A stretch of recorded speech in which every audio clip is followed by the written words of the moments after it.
बहू, इस बार पोता ही चाहिए। आज सवेरे उठने के बाद से ही उमा को कुछ ठीक नहीं लग रहा था। एसिडिटी भी हो रही थी। लगता है फिर से प्रेगनेंसी। 6 दिन ऊपर हो चले थे। पीरियड्स भी नहीं आए हैं। प्रेगनेंसी के बारे में सोचकर ही उसका दिल घबराने लगा। धड़कनें तेज हो गईं। वो माँ बनना चाहती थी कि 5 साल से सूनी पड़ी उसकी गोद एक बार फिर हरी हो जाए। मगर पिछले 2 बार से उसे जिस पीड़ा और शोक भरे अनुभवों से गुजरना पड़ा था, उसकी याद आते ही उसका मन खिन्न हो गया। कहीं इस बार भी वही सब दोहराया गया तो? हे ईश्वर, रक्षा करना। वो गहरी सांस भरकर बिस्तर पर बैठ गई। गुड़िया और मनोज अभी सोए थे। आज रविवार था, दोनों के लिए देर तक सोने का दिन। माँ जी बड़े ताऊजी के घर गई हुई थी। नवरात्रि चल रही थी। पोते की जन्म की मन्नत पूरी करने के लिए उनके यहाँ देवी का जागरण था। जाते हुए माँ जी प्रसन्न नहीं थी। पता नहीं देवी की हम पर कब कृपा होगी। मुझे पोते का मुंह दिखा दे तो मैं भी जागरण कराऊं। देवी माँ की परम भक्त माँ जी ने कोई मंदिर, कोई उपवास नहीं छोड़ा था। हालांकि घर हर तरह से संपन्न था, किसी चीज़ की कोई कमी नहीं थी। फिर भी माँ जी को लगता था कि देवी की उन पर कृपा नहीं है। तभी तो घर में उनके पोते की जगह 5 साल की पोती गुड़िया लिए बैठी है। उमा की भरी पूरी ससुराल थी। 4 बहुओं में तीसरी थी माँ जी। सबके घर आसपास थे। साझा व्यापार था और रोज का साथ उठना बैठना था।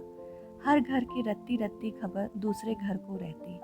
माँ जी के अनुसार बाकी सब पर देवी माँ की असीम कृपा थी, क्योंकि खानदान की सभी बहुएं बेटे जन रही थी सिवाय उमा के। 5 साल पहले गुड़िया को जना था। उसके बाद 2 प्रयासों में लड़के को गर्भ में धारण करने में असफल रही थी। इसीलिए उमा उनकी नज़रों में हीन व तिरस्कृत थी। बाकी सभी बहुओं ने कैसे गर्भ में आई कन्या का सफाया कर मात्र लड़कों को पैदा करने का गौरव प्राप्त किया है, ये बात उमा से छिपी नहीं थी। वो गर्भ परीक्षण कर लिंग भेद के आधार पर होने वाले गर्भपात की घोर विरोधी थी। आखिर उसके पापा ने उसे और उसकी बहन को बड़े लाड़ दुलार से पाला है। अतः ऐसी नीच मानसिकता के बीज उसके मस्तिष्क में कभी पड़े ही नहीं थे। मगर उसकी संपन्न और पढ़ी लिखी ससुराल में तो माजरा ही उल्टा था। कहने को तो पूरा परिवार देवी माँ का परम भक्त था। लगभग रोज ही किसी न किसी घर में देवी माँ के नाम पर कुछ न कुछ कर्म कांड होता ही रहता। मगर जब बात देवी के वास्तविक रूप कन्या के जन्म की होती तो घर के बड़े बूढ़ों के मुंह ऐसे उतर जाते जैसे किसी ने उनकी समस्त संपत्ति छीन ली हो। उमा को जब भी किसी भाभी के गर्भपात की खबर मिलती तो उसका मन घृणा और क्रोध से भर जाता। ऐसा कोई कैसे कर सकता है अपने ही बच्चे के साथ? मगर जब उसने पहली बार गर्भ धारण किया तो समझ में आया कि बेचारी भाभीियों का कोई कसूर नहीं था। संयुक्त परिवार में घर के बड़ों के भीषण दबाव को झेलना कोई बच्चों का खेल नहीं। अच्छे अच्छे चित्त हो जाते हैं। फिर घर में एक लाचार पशु सी बंधी बहू की हैसियत ही क्या है, जो अपना विरोध जताकर मुसीबतों को आमंत्रित करे। फिर भी उमा ने हिम्मत नहीं हारी। मनोज, प्लीज़, ये हमारा पहला बच्चा है। मैं इसे अवश्य जन्म दूंगी। मैं तुम्हारे मनोस्थिति समझता हूँ उमा। ये तुम्हारा ही नहीं, मेरा भी पहला बच्चा है। माँ को तो मना लूँगा, मगर ये जो रिश्तेदारों की फौज आसपास जमा है, जो आग में घी डालती है, उसे कैसे निपटूं? मनोज भी परेशान था। चाहे जो भी हो, मैं सोनोग्राफी नहीं कराऊंगी। जैसे भी हो, माँ जी को तुम्हें मनाना ही पड़ेगा, उमा बोली। बच्चे को लेकर उमा किसी भी समझौते को तैयार नहीं थी। अतः एक योजना के तहत उमा मायके चली गई और जब माँ जी को उसके गर्भ की खबर लगी तब तक गर्भपात के लिए बहुत देर हो चुकी थी। पहला बच्चा था, इसीलिए उमा की नासमझी का नाटक माँ जी समझ नहीं पाई। फिर गुड़िया का जन्म हुआ था, जिसे माँ जी ने बूझे मन से स्वीकार किया। उसके जन्म पर ना तो कोई जागरण हुआ, ना ही बधाई के गीत गाए गए। मगर उमा और मनोज खुश थे। कोई और करे ना करे, वो अपनी नन्ही सी जान को बेहद प्यार करते थे। 2 साल बाद उमा फिर गर्भवती हुई, पर इस बार माँ जी पूरी तरह से सजग थी। वो पहली भूल को किसी भी कीमत पर दोहराना नहीं चाहती थी। उमा की छोटी से छोटी हरकत पर उनकी पैनी नज़र थी। वो बच न सकी। माँ के इमोशनल ड्रामे, रोने धोने और कलेश से बचने के लिए मनोज अनचाहे मन से ही सही उमा पर दबाव डालने लगा। उमा माँ को हर बार संभालने के लिए मेरे लिए असंभव है। पिछली बार हमारी बात रह गई थी, लेकिन इस बार माँ के मन ही हो जाने दो। घर का तनाव मुझसे बर्दाश्त नहीं होता। मैं शांति से जीना चाहता हूँ। घर की हर बात माँ जी रो धोकर नमक मिर्च लगाकर ऐसे पूरे कुटुंब में पेश करती कि सबकी नज़र उमा और मनोज की ओर तन जाती। रोज़ रोज़ की कलह से बचने के लिए उमा ने भारी मन से परिस्थिति से समझौता कर लिया था। तब से अब तक 2 बार गर्भ हत्या का दंश झेल चुकी उमा फिर से उसी मोड़ पर आ खड़ी हुई थी। आप बीती सोच सोचकर उमा का सिर भारी हो चला था। वो रसोई में चाय बनाने चल दी। रसोई में काम वाली बाई शगुना बर्तन धो रही थी। चाय बनाते वक्त उमा को मितली आ गई और वो बाथरूम की ओर भागी। का दीदी, कोई खुशखबरी है का? शगुना उमा की शारीरिक भाषा से समझ गई थी। उमा ने उसे एक नज़र देखा, पर कुछ कहा नहीं।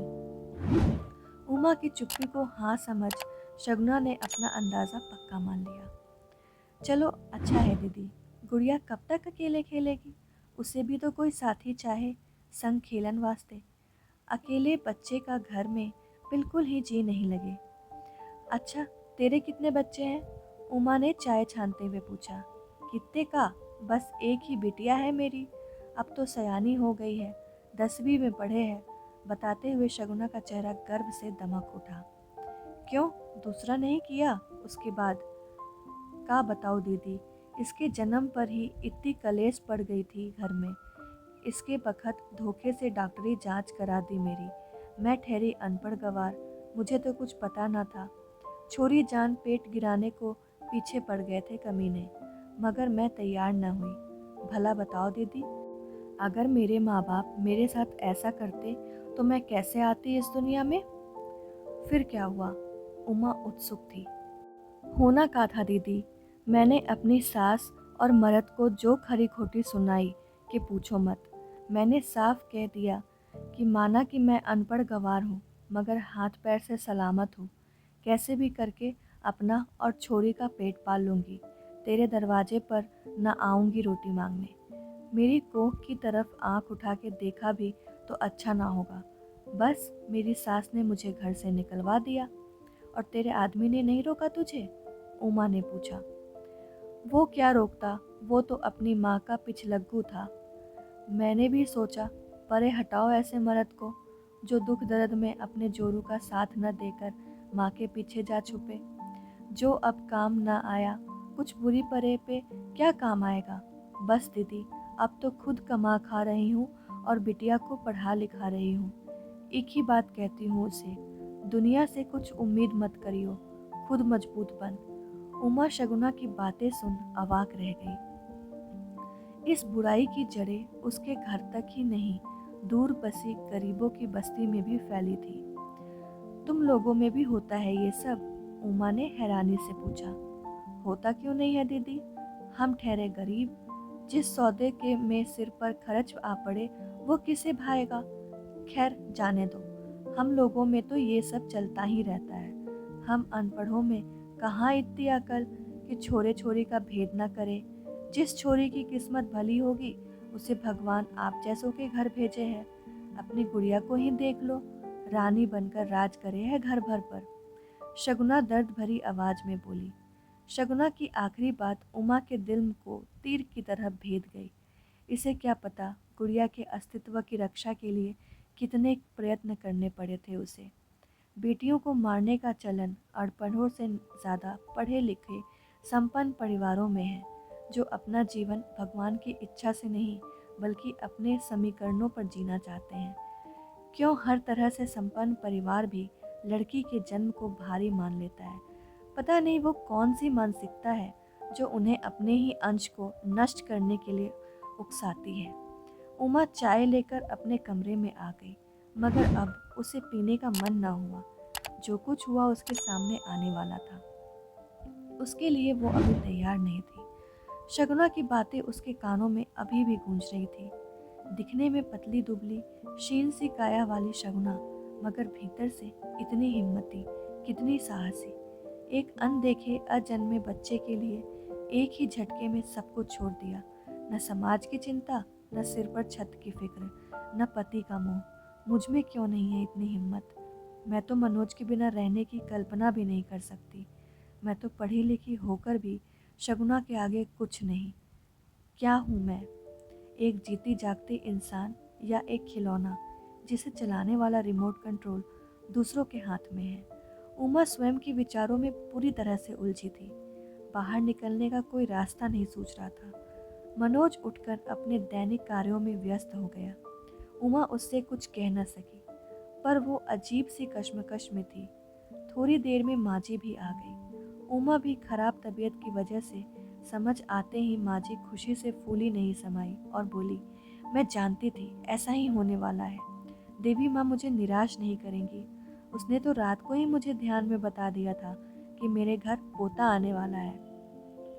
अपनी तीव्र इच्छाओं की पूर्ति की खबर सपने या कल्पना में अपने इष्ट देवी देवता से सुनी ईश्वर वाणी नहीं, बल्कि अपने ही मन का बुना भ्रम जाल है। ये बात माजी नहीं समझती थी। उमा की पिछली प्रेगनेंसी में भी देवी ने उन्हें सपने में आकर पोते की खबर दी थी, जो बाद में निर्मूल सिद्ध हुई थी। मैं गीता को फ़ोन कर देती हूँ, वो समय पर जांच कर लेगी। माँ की बात सुनते मनोज ने निर्विकार भाव से उमा की ओर देखा। उमा के मन की पीड़ा उसकी आंखों में साफ झलक रही थी, जिसे समझकर भी वो कुछ कह न सकी। उमा को तीसरा महीना चढ़ चला था। माजी ने उमा की सोनोग्राफी का अपॉइंटमेंट लिया हुआ था और परिणाम अनुकूल न होने पर गिराने का इंतज़ाम भी पुख्ता था। वैसे तो हमारे देश में लिंग परीक्षण अपराध की श्रेणी में आता है, मगर कुछ अतिरिक्त सुविधा शुल्क देकर कौन सी ऐसी सुविधा है जो खरीदी नहीं जा सकती। उमा के साथ क्लिनिक में मनोज को न भेजकर माजी स्वयं जा रही थी, क्योंकि उन्हें अपने बेटे पर पूरा भरोसा न था। कहीं उमा की बातों में आकर पलट गया तो उसकी उम्मीदों पर पानी फिर जाएगा। उमा की सोनोग्राफी हो चुकी थी। आशाओं पर एक बार फिर पानी फिर गया था, मगर वो नियति के आगे घुटने टेकने को तैयार नहीं थी। जैसे जैसे गर्भपात का समय पास आ रहा था, उमा की बेचैनी बढ़ती जा रही थी। उसका अंतर्मन चित्कार कर रहा था, मत होने दे ये अनर्थ उमा, बहुत हुआ। कब तक यूं अपने ही खून की हत्याओं का पाप ढोती रहेगी? क्या तू शगुना से भी गई गुजरी है? जब वो अपनी कोख की रक्षा के लिए सब कुछ त्याग सकती है, तो तू क्यों नहीं? क्या होगा? ज़्यादा से ज़्यादा यही ना कि तुझे घर छोड़ना पड़ेगा, मगर अपनी बच्ची को कम से कम जीवित तो देख पाएगी। वो नन्ही सी जान पूरी तरह से तुझ पर आश्रित है। सोचती होगी कि मैं अपनी माँ की कोख में सुरक्षित हूँ। मेरी माँ है तो कोई मेरा क्या बिगाड़ सकता है। चैन से सोई होगी वो। क्या बीतेगी उस पर जब जानेगी कि अपनी कोख में सहेजने वाली माँ ही आज प्राण घातिनी बनी हुई है। मत कर ऐसा अन्याय उसके साथ। आज मनोज के प्यार की परीक्षा होने दे। हर बार गलत फैसले के लिए मातृ सम्मान के नाम पर माँ के साथ खड़ा होने वाला आदमी क्या एक सही फैसले के लिए तेरे साथ नहीं खड़ा हो सकता? और अगर वो अभी तेरे साथ खड़ा नहीं हो सका, तो फिर ऐसे पति से क्या उम्मीद करना, वो जो जीवन के किसी भी मोड़ पर तेरा साथ छोड़ सकता है। तो इतनी असक्षम भी नहीं कि अपनी बच्चियों का भार न उठा सके। बस ज़रा से हिम्मत कर उमा। उमा चलिए। नर्स की आवाज़ सुनकर उमा का शरीर जैसे काट हो गया था। जैसे तैसे वो खड़ी हुई, मगर पाँव नहीं हिला पा रही थी। ये मुझसे नहीं होगा माँ जी, मैं ये नहीं करूँगी। कंठ में फंसा निर्णय पूरे आवेश के साथ बाहर निकला। मनोज जिस कलेश के आगे नतमस्तक था, वो आज पूरे उफान पर था। बहुएं घर बसाने के लिए होती हैं, उजाड़ने के लिए नहीं। मेरे वंश का खात्मा करने पर तुली है ये। कह देती हूँ मनोज, या तो इसे समझा ले, वरना इसका हमसे कोई नाता नहीं रहेगा। माँ जी गुस्साई आवाज़ में बोली। ना रहे तो ना सही माँ जी, मैं इसके लिए तैयार हूँ, मगर इस बार अपनी कोख पर आँच न आने दूंगी। मेरा निर्णय नहीं बदलेगा। आगे जैसी आपकी मर्जी। मैं आज ही यहाँ से अपनी बेटी को लेकर चली जाऊंगी। उमा की वाणी और भाव दोनों शांत थे। अनवरत मानसिक द्वंद्वों के तूफान एक निर्णय पर आकर ठहर गए थे। अब वो हर परिस्थिति का सामना करने के लिए तैयार थी। कोई कहीं नहीं जाएगा माँ। उमा ने जो किया ठीक किया। मैं खुद भी यही चाहता था, मगर न जाने क्यों चाहकर भी साहस नहीं कर पा रहा था। अपनी 2 बेटियों की हत्या की ग्लानि अभी तक है मुझे। तीसरी की झेलने की शक्ति नहीं है मुझ में। हिम्मत करके मनोज बोला, ये क्या कह रहा है तू? इसके साथ साथ तेरा भी सिर फिर गया है क्या? मरने के बाद कोई क्रियाक्रम श्राद्ध करने वाला भी नहीं होगा तेरा। आत्मा को मुक्ति नहीं मिलेगी। माँ की बातें सुन इस बार मनोज की सहन शक्ति जवाब दे गई। आत्मा की मुक्ति अपने अच्छे बुरे कर्मों से होती है, किसी कर्म कांड से नहीं। और आज एक बात कान खोलकर सुन लो माँ, अगर तुमने उमा की प्रेगनेंसी में किसी भी तरह की कोई बाधा खड़ी की या उसे किसी भी तरह का तनाव दिया, तो हमारी मुक्ति हो या ना हो, तुम्हारी नहीं होगी। क्योंकि फिर मैं तुम्हारे मरने पर ना तो तुम्हारा क्रियाकर्म करूँगा और न ही पिंडदान। आज मनोज के दिल में फंसा बरसों का गुमार भी फूटकर बाहर निकल गया। माँ जी उसके जवाब से जड़वत रह गई। उमा, अगर तुम्हारे साथ किसी भी प्रकार का दुर्व्यवहार हुआ तो मैं तुम्हारे साथ मैं भी ये घर छोड़ दूंगा। मनोज की अप्रत्याशित प्रतिक्रिया से उमा भाव विहल हो गई और उससे लिपटकर रो पड़ी। आज उसकी सूनी गोद फिर से हरी हो गई। आज उसने अपनी कोख के साथ अपने सुहाग पर भी अधिकार पा लिया था। दोस्तों, आपको ये कहानी कैसी लगी? कमेंट करके ज़रूर बताएं। कहानी पसंद आई हो तो वीडियो को लाइक, शेयर और चैनल को सब्सक्राइब ज़रूर करें। वीडियो को पूरा देखने के लिए आपका बहुत बहुत धन्यवाद।